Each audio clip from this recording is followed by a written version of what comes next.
Olá, bem-vindo a todos que nos assistem.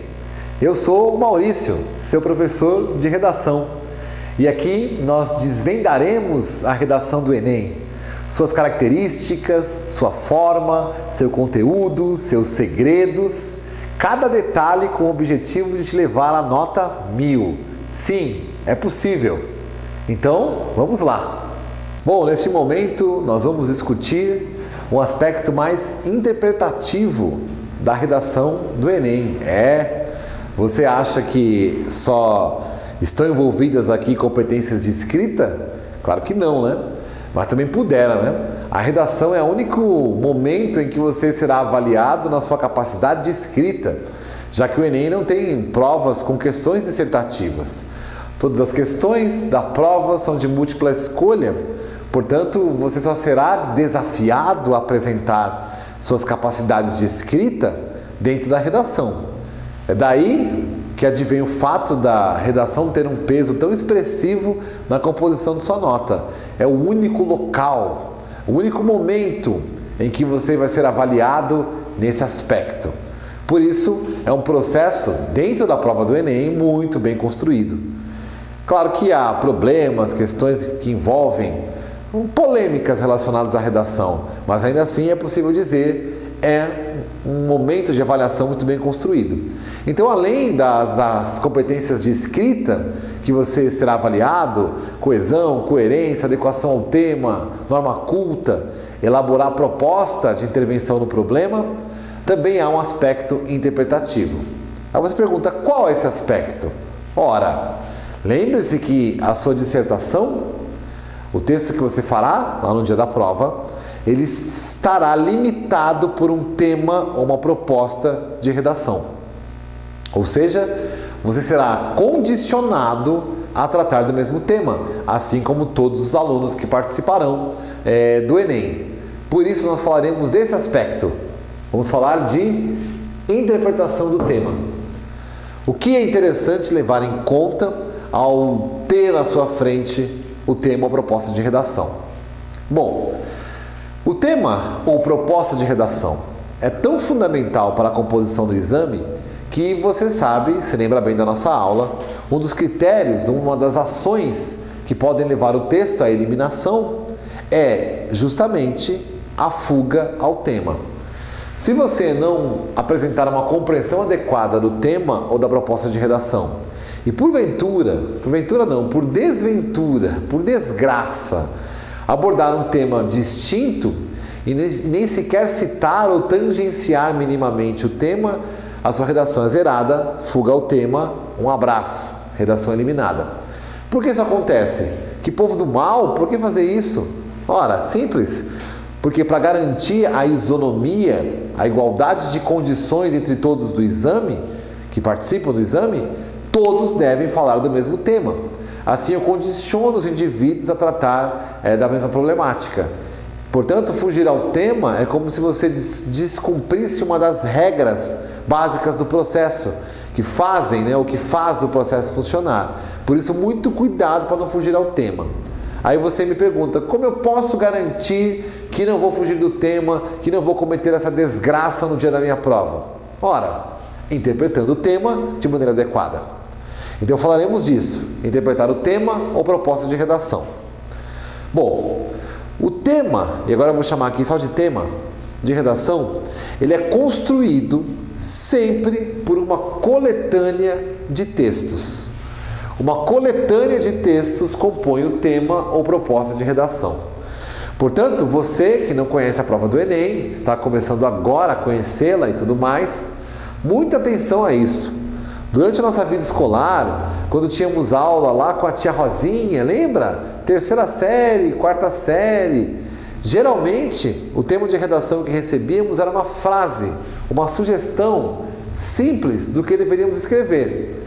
O exemplo mais clássico desse processo eram ou são as famosas redações Minhas Férias. E você era convidado então a contar como foram as suas férias e tudo mais. Perceba que não há uma coletânea de textos, não há elaboração de uma proposta ampla, bem desenvolvida, com linguagem de diversos tipos, com diversidade de linguagem. Nada disso. Nós temos simplesmente um pedido. Faça uma redação sobre as suas férias. Não há delimitação do assunto, não há uma proposta clara. E muitas vezes nós chegamos ao Enem com essa expectativa, o que não é verdade. Ora, na prova do Enem, e assim como nos bons vestibulares do Brasil, nós teremos a elaboração de uma proposta muito ampla de redação, que envolverá sempre mais de um texto. Mais de um, nesse caso, até bondade, né? Mais de 2, mais de 4, depende do tema de redação do ano em questão. Portanto, a coletânea de textos é o que constrói a proposta, o tema de redação. Aí você pergunta, por quê? Por que utilizar uma coletânea de textos? Por que não pedir diretamente para o aluno falar de alguma coisa? Fale sobre redes sociais e internet, que foi o tema de 2011. Fale sobre imigração para o Brasil no século XXI, que foi o tema de 2012. Não. O Enem não faz isso justamente para obrigar, vou usar outra palavra, convidar o aluno a apresentar suas competências de compreensão de textos. Portanto, a coletânea é apresentada para te obrigar a ler, compreender e, mais que isso, relacionar os textos da coletânea, depreendendo dele a problemática em questão. Depreendendo deles a problemática em questão. Por isso, o exercício interpretativo, na verdade, ele está integrado à avaliação. Se o aluno não interpretar o tema de forma adequada, ele com certeza não vai abordar o tema de forma adequada, o que provocará uma menor nota de adequação ao tema. Por isso, a interpretação está integrada ao próprio desempenho na prova. Essa coletânea de textos, portanto, ela é construída de forma a relacionar textos distintos em estrutura ou textos distintos em opinião. Então, geralmente nós temos lá, expressos na proposta de redação, 3 ou 4 textos que abordam o mesmo tema, mas por diferentes perspectivas. O que eu quero dizer com isso? As coletâneas, não que elas embaralham, muito pelo contrário, elas tratam da mesma proposta, mas elas apresentam múltiplos pontos de vista e perspectivas sobre a mesma proposta, sobre o mesmo tema. Então o que temos aqui é a ampliação de um leque, é uma diversidade, múltiplas linguagens que tratam da proposta de redação. Por exemplo, pensemos aí no tema do Enem 2011. Nós tínhamos lá, por exemplo, um texto da ONU, que falava a respeito da internet como um direito do cidadão. Nós tínhamos lá um texto de um consultor de mídias falando sobre comportamento em redes sociais. Nós tínhamos uma tirinha do André Dahmer falando sobre controle, no sentido amplo, mas claro, aplicado à internet nesse caso. Então perceba que não há um direcionamento específico. Há o tema. Todos os textos falaram de internet e redes sociais de alguma maneira. Mas eles o fazem de maneira ampla, de forma a abrir o horizonte. A intenção do Enem é que o aluno, nesse horizonte aberto, trabalhe com o tema de redação a partir do processo de entender a coletânea e criar seu próprio texto. Portanto, a interpretação do tema é o primeiro passo e é o passo fundamental. Se não for assim, você terá problemas, hein? Então vamos lá. Considere que o tema de redação vai se construir dentro de uma diversidade de textos. Essa diversidade vai apresentar múltiplas linguagens e, mais que isso, vários tipos de textos distintos. Então, além de, digamos assim, ter que ler textos diversos, você ainda precisa ler textos diversos em estruturas distintas. Então, é muito comum que haja, por exemplo, uma música em um verbete de enciclopédia. É muito comum que haja uma poesia em um trecho de reportagem de jornal. É muito comum que haja um texto científico e do outro lado uma música. Ou seja, o processo de relacionar diferentes linguagens com o intuito de forçar o aluno a criar uma relação entre elas. Portanto, diversidade, múltiplas linguagens, múltiplos tipos de textos. Então você vai encontrar nas propostas de redação linguagem de todo tipo. Por exemplo, linguagem referencial. Linguagem referencial aqui eu me refiro a textos científicos, jornalísticos, verbetes, né, de enciclopédias ou dicionários. São linguagens referenciais, geralmente de fácil compreensão. Essa linguagem referencial vai geralmente se apresentar nos temas de redação para explicar um conceito, contextualizar você em relação ao conceito. Então a linguagem referencial é um dos tipos de linguagem que nós encontramos nas propostas de redação construídas pelo Enem. Além disso, e pode contar que isso vai aparecer na sua prova que você fará em breve, linguagem artística. Nossa, hein? Não há nada melhor do que forçar o aluno a interpretar a linguagem artística para recolher as competências que ele possui. Caso o aluno tenha dificuldades em leitura e compreensão de texto, com certeza isso vai se apresentar mais facilmente em textos artísticos. Percebeu? Por isso haverá lá, com certeza, uma música, ou uma poesia, ou qualquer outro tipo de linguagem que envolve a construção da arte, a ideia de arte. Portanto, pode esperar isso daí, hein? Você pode encontrar um texto científico e depois encontrar uma música. Você pode encontrar um trecho de reportagem ou declaração da ONU, como nós vimos no tema de 2011, e pode encontrar depois uma poesia.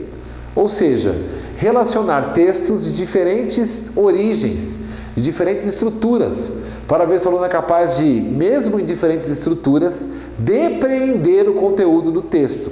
O que é depreender? Retirar. E, além disso, linguagem visual. Aí nós entramos no aspecto dos textos que são não verbais. E aí, primordialmente, o Enem tem preferência por gráficos, por exemplo, além de gráficos, tirinhas ou quadrinhos, como é o caso de 2011, que nós vimos aí do André Dahmer. E, para completar tudo isso, né, além dos quadros e tirinhas e gráficos, nós temos ainda as obras de arte mesmo. Imagens de obras de artistas plásticos, como esculturas, quadros propriamente ditos e assim por diante. Tudo isso compõe então um panorama cuja tônica é a diversidade. Linguagem referencial, linguagem artística e linguagem visual. Qual que é a sua função, portanto? Relacionar esses textos durante a leitura. Ou seja, relacionar cada um dos conteúdos e perceber que, mesmo em textos distintos, esses conteúdos se relacionam. Não há entre os textos uma independência, há uma independência de formato. Cada texto é um texto, e até é óbvio falar isso. Mas considerando que esses textos constroem a coletânea, eles estão ligados por uma dependência. Todos abordam o mesmo tema, porém de maneira distinta. E a sua função é compreender como isso acontece, como isso se constrói dentro do texto. Então, dentro dos textos, né? Então, relacionar textos. E aí surge uma palavra que é mágica. Uma das palavras mágicas dentro do Enem. Qual que é? Intertextualidade. Ou seja, a ideia de interpretar textos distintos é verificar se o aluno possui a competência de relacionar textos, de ler intertextualmente. O que quer dizer esse palavrão aqui? Inter, que está aqui no início da palavra, significa entre, a função da preposição entre, né? Portanto, intertexto é a relação entre textos. Intertextualidade é a relação que se dá entre textos distintos que abordam o mesmo tema. Portanto, numa relação intertextual, o que nós temos é a construção do sentido, que no caso é a proposta de redação, a construção do sentido por meio de múltiplos textos. Isso quer dizer que você só é capaz de compreender de forma global a proposta de redação se apresentar uma leitura adequada intertextual desses textos, que juntos constroem o sentido, que é a proposta de redação. Por isso, a intertextualidade será uma necessidade para você. Não é simplesmente uma sugestão ou uma dica, é uma extrema necessidade. Tudo isso, claro, no clima e na perspectiva do Enem. E você pode esperar. Isso não é uma previsão, não. Isso é uma regra do exame. o tema será ligado à atualidade ou a um problema contemporâneo. Isso é, na verdade, uma forma do Enem trabalhar com o seu tema de redação. Então não é uma previsão ou uma dica, é um fato. Isso acontece por quê? Por conta do quinto critério, que explicamos aqui até exaustivamente. O quinto critério é elaborar proposta de intervenção no problema do tema. Se eu vou avaliar a capacidade do aluno de elaborar uma proposta de solução, eu tenho que apresentar um problema. Ou seja, sem um problema, tem como fazer proposta? Não. Portanto, o quinto critério condiciona o Enem, obriga o Enem a trabalhar na proposta de redação com um problema social ou com uma problemática de caráter social. Percebeu? Então, o quinto critério exige isso aqui, ó. Você vai encontrar possíveis temas. Questão da mobilidade urbana, que é um tema contemporâneo. A questão do Estatuto da Criança e do Adolescente, as discussões em torno da maioridade penal, as manifestações Brasil afora e a nova consciência política que surgiu no Brasil e assim por diante. São problemas contemporâneos, aquilo que genericamente nós chamamos de atualidades, que estarão presentes na construção da sua proposta de redação. Tudo bem? Então, considerando as características da proposta, qual a melhor forma de produzir uma leitura adequada? Então, vai lá. Primeiro que a leitura adequada ela só pode ser exercida por quem está plenamente em posse das suas capacidades de leitura e compreensão. E há casos, e não são poucos não, de muitos alunos que não possuem condição pedagógica de interpretar um texto. Se for o caso de algum de vocês, aí é preciso procurar o professor, conversar, aprofundar e assim por diante. Mas acredito que a maioria que está aí sentada, vendo essa aula, observando como a coisa funciona, preocupado com a redação do Enem, com certeza são pessoas plenamente em posse dessas capacidades interpretativas. Então essa dica vai para esses indivíduos. Tente produzir uma leitura prévia da proposta de redação. A minha sugestão, e é o que eu dou aqui agora, é deixar a redação para o fim da prova. Vocês já sabem que a proposta de redação, a prova de redação, portanto, ela é aplicada no último dia de prova do Enem, que é no domingo. E você ganha 1 hora a mais para fazer o texto. Qual que é a ideia? Reserve, no mínimo, essa 1 hora para produzir o texto na parte final da prova. Isso não é regra, isso é uma dica. Por quê? Bom, porque você vai fazer o seguinte: vai chegar para fazer a prova, encontrar sua sala de aula, aquela burocracia, vai entregar RG, carteira de trabalho, sei lá o que mais você vai entregar. Vai entrar para fazer a prova, sentar na sua cadeira, vai receber o caderno de questões. Quando o fiscal autorizar a abertura dos cadernos para que se comece a prova, você vai primeiramente ler a proposta de redação. Leu a proposta de redação, vá fazer a prova. Ou seja, você não vai ler a proposta e passar a redação. Você vai ler a proposta e passar a prova. Beleza. Aí você pergunta, como isso pode ser útil? Ora, o seu cérebro, o nosso cérebro, ele trabalha em vários níveis de linguagem, em vários níveis de pensamento. Então é muito provável que, ao ler a proposta de redação e passar a prova, em algum nível de subconsciência, em algum nível de inconsciência, você já vá trabalhando a reflexão sobre o tema. É como se você deixasse em stand-by. Stand-by, sabe? Leu o tema, vai fazer a prova e mantém a sua mente em algum nível refletindo sobre esse tema. Além do mais, é provável que o Enem cobre, nos exercícios, algum tema relacionado à proposta de redação. Portanto, isso vai te ajudar durante a prova mais ainda a aprofundar o seu tema, a sua proposta. Beleza.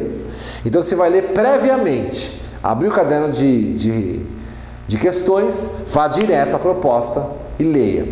Essa leitura não pode ser displicente, mas também não pode ser aquela leitura de meia hora. Lembrando que o tempo, nesse caso, é escasso.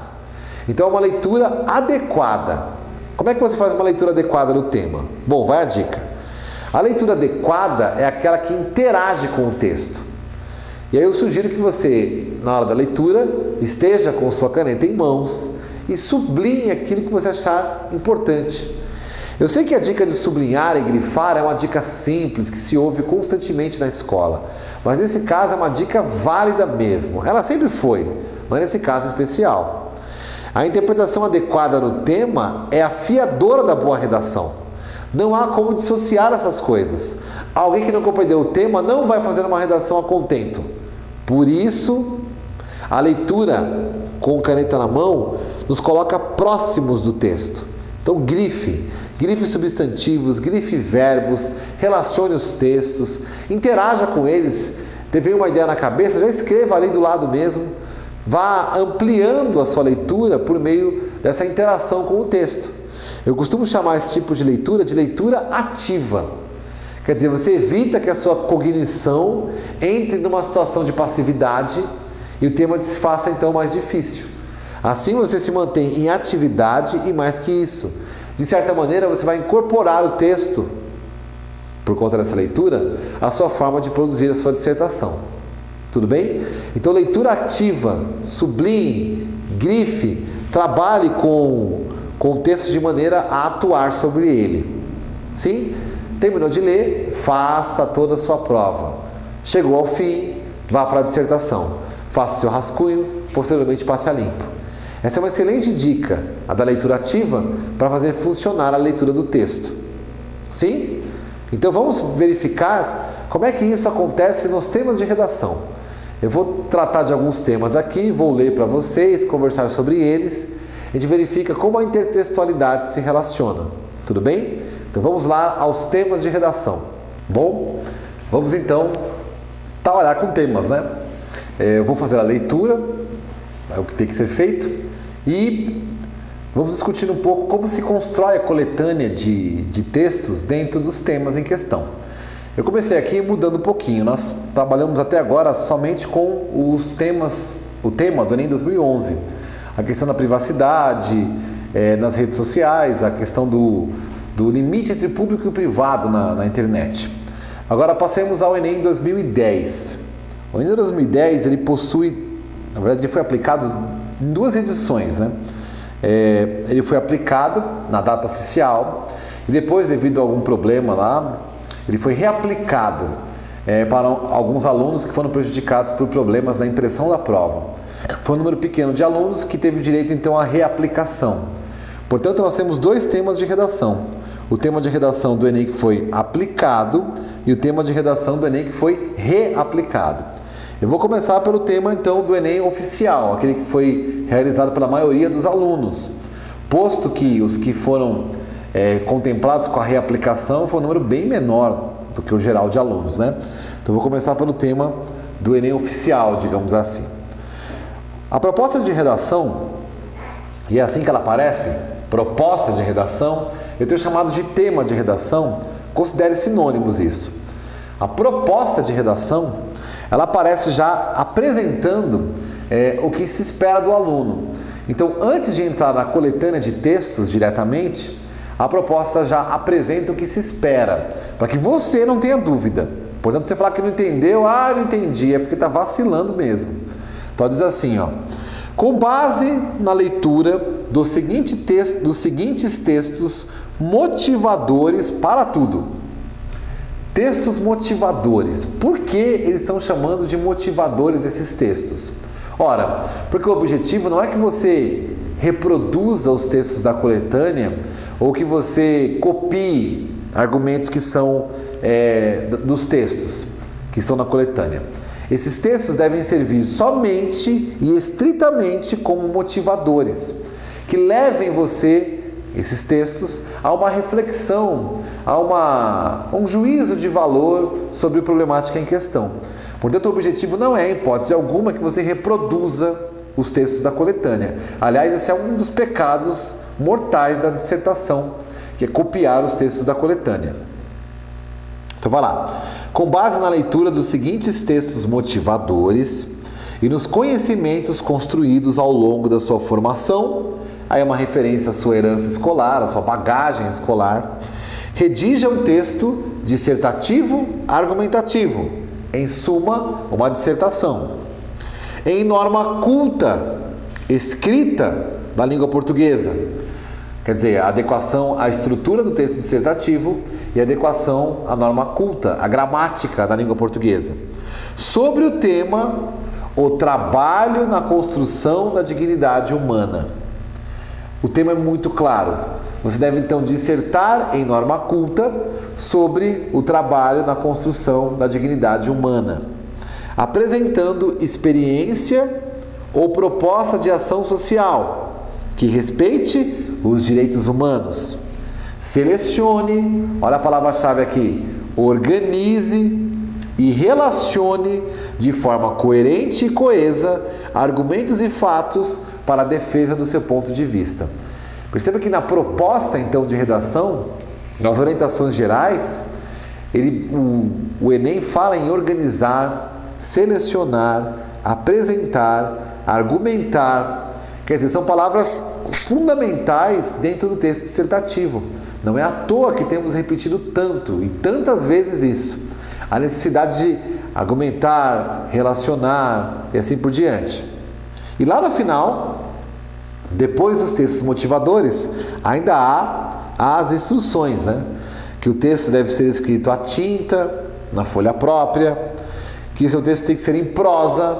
Então os malucos aí, xaropes, que querem fazer poesia, música, desenhos, vão ser eliminados do processo. Que o seu texto deve ter mais de 7 linhas, ou não será corrigido. Que o seu texto tenha um máximo de 30 linhas e que o rascunho deve ser feito no lugar apropriado, não em qualquer lugar. Sim? Ou seja, tudo ali muito bem instruído e apresentado. Aí sim nós podemos ir aos textos. Nós temos aqui o texto número 1, é uma definição simples do que é trabalho escravo. Então o texto em linguagem referencial, né? Diretamente. O que é trabalho escravo? Aí foi uma definição direta, que diz o seguinte: escravidão contemporânea, problema contemporâneo, a mesma palavra inclusive. Quer dizer, a problemática tem que ser contemporânea, tem que ser uma atualidade, digamos assim. Escravidão contemporânea é o trabalho degradante que envolve cerceamento da liberdade. Trabalho degradante que envolve cerceamento da liberdade. Esse é o conceito de escravidão contemporânea. Perceba que o tema é o trabalho na construção da dignidade humana, mas o texto número 1 fala de escravidão, ou seja, conceitua a escravidão contemporânea. Aparentemente não é relacionado, porque a proposta pede que se trate da construção da dignidade através do trabalho. E começa falando de escravidão, foi o que nós falamos aqui, né? A ideia é construir um universo a partir da diversidade, que te faça refletir sobre o tema de maneira ampla e não de maneira específica. Então, logo depois dessa definição, veio o texto de um site chamado Repórter Brasil. Ou seja, é um texto de caráter jornalístico. De novo, estamos aqui na linguagem referencial. E aí o texto vai dizer o seguinte, a assinatura da Lei Áurea, em 13 de maio de 1888, representou o fim do direito de propriedade de uma pessoa sobre a outra, acabando com a possibilidade de possuir legalmente um escravo no Brasil. Olha lá o contexto histórico, né? No entanto, persistiram situações que mantêm o trabalhador sem possibilidade de se desligar de seus patrões. Há fazendeiros que, para realizar derrubadas de matas nativas para a formação de pastos, produzir carvão para a indústria siderúrgica, preparar o solo para o plantio de sementes, entre outras atividades agropecuárias, contrata mão de obra utilizando os contratadores de empreitada, os chamados gatos. Eles aliciam os trabalhadores, servindo de fachada para que os fazendeiros não sejam responsabilizados pelo crime. Trabalho escravo se configura pelo trabalho degradante aliado ao cerceamento da liberdade. Esse segundo fator nem sempre é visível, uma vez que não mais se utilizam correntes para prender o homem à terra, mas sim ameaças físicas, terror psicológico ou mesmo as grandes distâncias que separam a propriedade da cidade mais próxima. ou seja, um texto referencial que conceitua essa escravidão contemporânea e nos expõe como ela funciona, né? Quais são as suas estratégias. Cita os aliciadores, chamados de gatos. Como é que um trabalhador, no momento atual, pode cair na armadilha do trabalho escravo? Então a conceituação vai no avesso, né? Mostra o trabalho desconstruindo a dignidade humana por meio da escravidão, da imposição, né? Da escravidão. Depois, um texto chamado Futuro do Trabalho. Quer dizer, vai mudar aparentemente o tema por completo. Esqueçam os escritórios, os salários fixos e a aposentadoria. Em 2020, tá perto, hein? Você trabalhará em casa. Seu chefe terá menos de 30 anos e será uma mulher. Você percebe que o texto está num caráter profético, um pouco irônico também, conceituando o que vai ser o trabalho do futuro, né? Então vai lá. Felizmente, nunca houve tantas ferramentas disponíveis para mudar o modo como trabalhamos e, consequentemente, como vivemos. Percebeu que parece que trocou o tema? O primeiro falava de dignidade, construção da dignidade, aquela coisa toda. Envolvia a escravidão, envolvia a questão do cerceamento da liberdade. O segundo já entra numa previsão sobre como vai ser o trabalho do futuro. Quer dizer, aparentemente estão desconexos, mas não. É a construção desse universo que é a proposta de redação. E as transformações estão acontecendo. A crise despedaçou companhias gigantes, tidas até então como modelos de administração. Em vez de grandes conglomerados, o futuro será povoado de empresas menores, reunidas em torno de projetos em comum. Os próximos anos também vão consolidar mudanças que vêm acontecendo há algum tempo. A busca pela qualidade de vida, a preocupação com o meio ambiente e a vontade de nos realizarmos como pessoas também em nossos trabalhos. Aí abre aspas a citação de alguém. Falamos tanto em desperdício de recursos naturais e energia, mas e quanto ao desperdício de talentos? Diz o filósofo e ensaísta suíço Alain de Botton, em seu novo livro, Os Prazeres e as Dores do Trabalho, livro inédito no Brasil. Ou seja, o livro fala do futuro do trabalho. De um lado ele coloca o trabalho escravo, que seria o passado, mas que ainda ocorre no presente. Do outro ele coloca o futuro quase utópico do trabalho, se você considerar o que está dito aqui.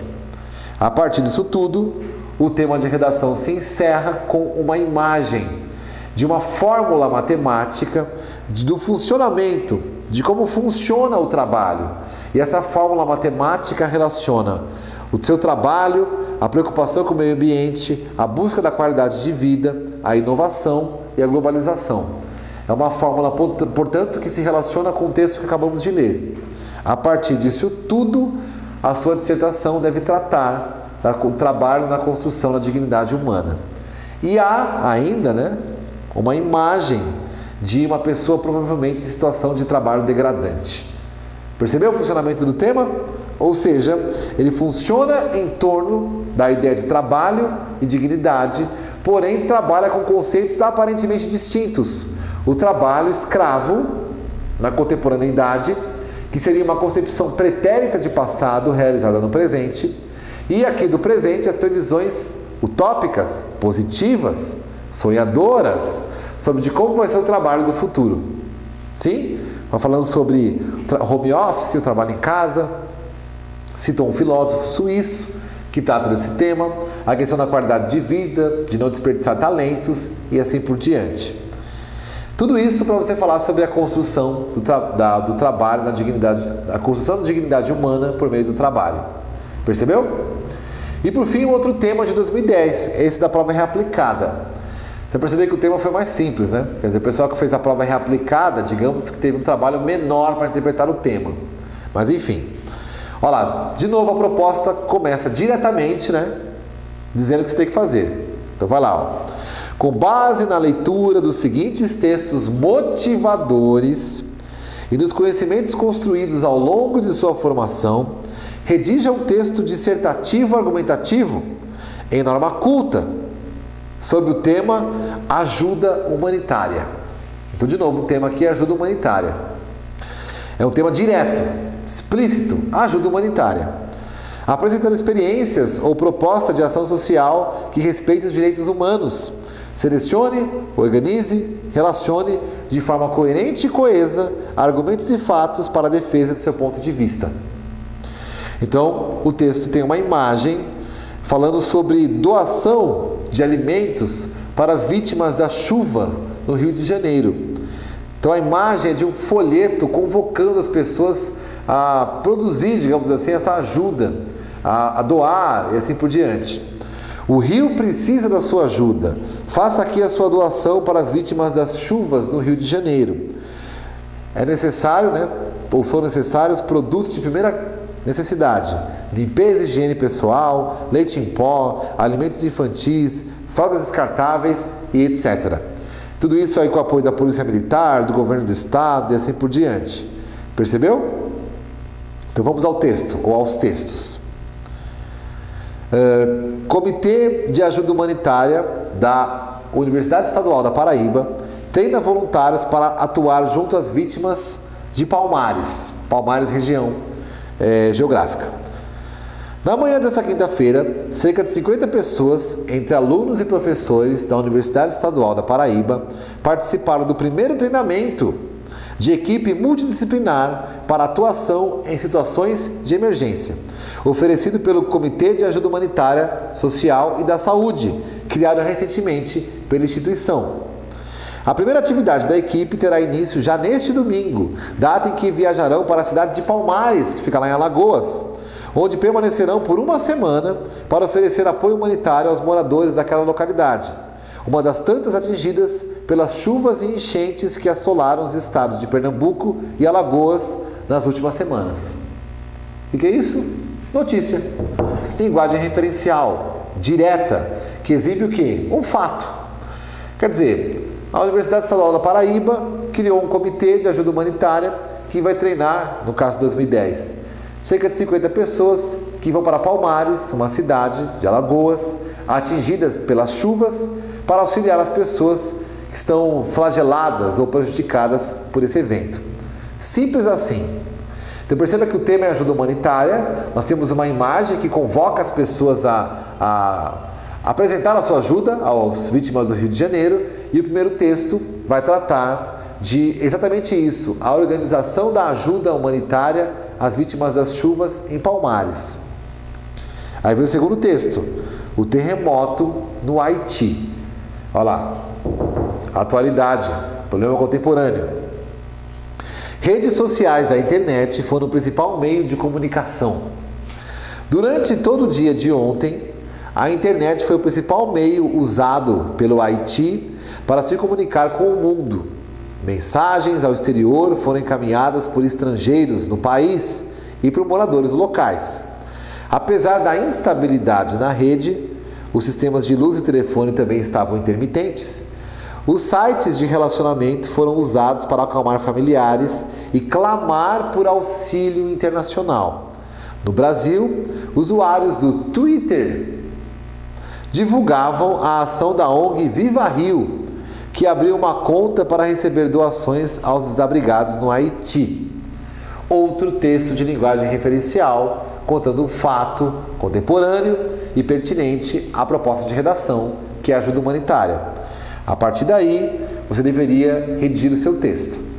Conforme nós temos apresentado aqui a cada aula, e especialmente nessa, a interpretação do tema era essencial para que você consiga fazer do seu texto um texto a entrar nessa discussão que é construída pelos textos da proposta.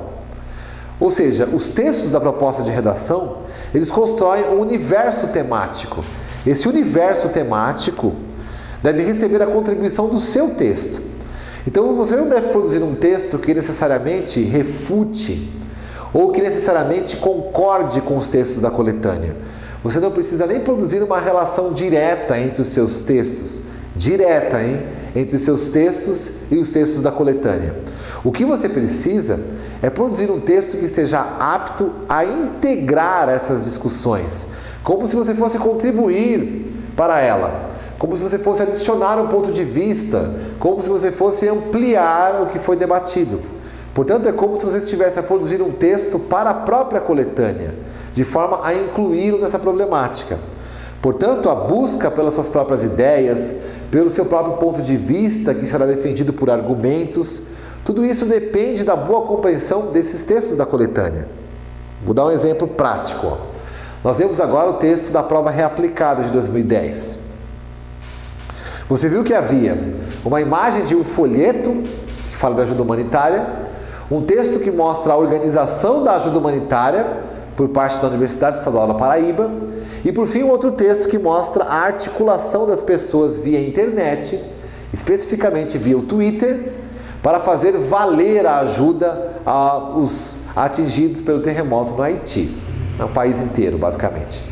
Portanto, uma boa redação dentro desse tema era aquela que relacionava a importância da ajuda humanitária, da organização da ajuda humanitária, a importância das iniciativas da sociedade civil em relação aos grandes problemas ambientais, no caso aqui, as chuvas e o terremoto, e ao mesmo tempo o papel das novas mídias ou das novas formas de comunicação advindas com a internet nessa organização.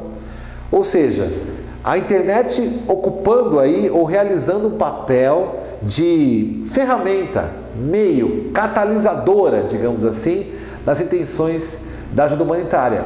E você tinha que apresentar uma experiência ou proposta de intervenção no problema. E aí você poderia falar de utilizar a internet mais ativamente para engajar pessoas em problemas que necessitam de ajuda humanitária e assim por diante. Então, é uma redação que não imita, não copia os temas da proposta, mas ao mesmo tempo inclui uma novidade, misturando tudo que há de melhor nos textos que compõem a proposta de redação. Por isso, lembre-se o quanto é primordial produzir uma leitura adequada, compreender as múltiplas linguagens que compõem o tema de redação, perceber quando a linguagem é referencial, quando ela é artística, não desprezar as imagens ou gráficos que compõem a proposta.